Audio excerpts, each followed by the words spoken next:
Hey guys, welcome to Generation Tech Shorts. Be sure to hit the subscribe to keep up to date with our bite-sized lore. Now, since the first time I saw the trailer for Andor, I knew that the bell tower was going to be important somehow to the main story. I talked about it in one of my last videos. I mean, take a look at this poor guy. He has to walk up the stairs every morning to manually hit this exquisite-looking hunk of metal. He uses 2 anvils, not one, so that he can strike the metal in a quick succession. And the proximity to the loud noise forces him to wear earmuffs. You know, bell towers are common in human society. They're a way of telling time, and in a company town or a mining and scrapping town, they can signal the beginning of the workday or the end.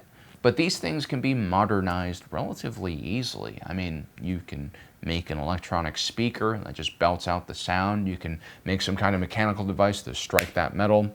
Heck, you could even have a rope or a chain that extends to the ground floor that you could pull so you don't have to climb up that thing every day. But no, the inhabitants of Ferrix don't always do things the easy way or even what most consider the right way. There's a purpose behind everything they do, an appreciation for hard work and labor in this case. If you take a closer look at the anvil itself, we see that it has beautiful, intricate engravings all over it.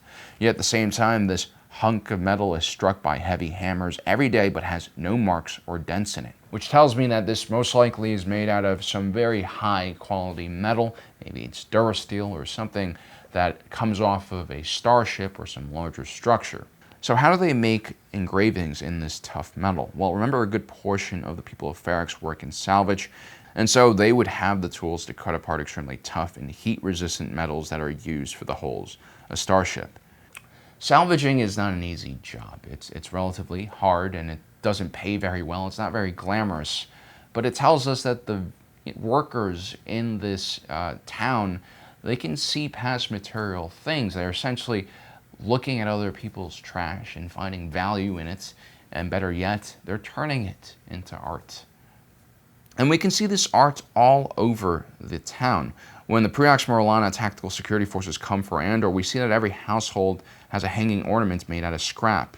Each one is designed differently and most likely handmade by the salvager who owns that house.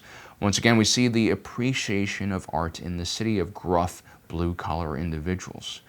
Were these people completely oppressed and barely making enough to squeeze by, would they have the time or energy to make such intricate and beautiful things?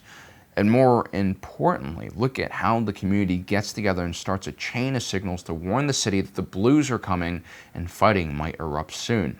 It tells us that Ferrix is not just a salvaging town surrounded by trash. It's actually a full and vibrant community with a rich culture of its own.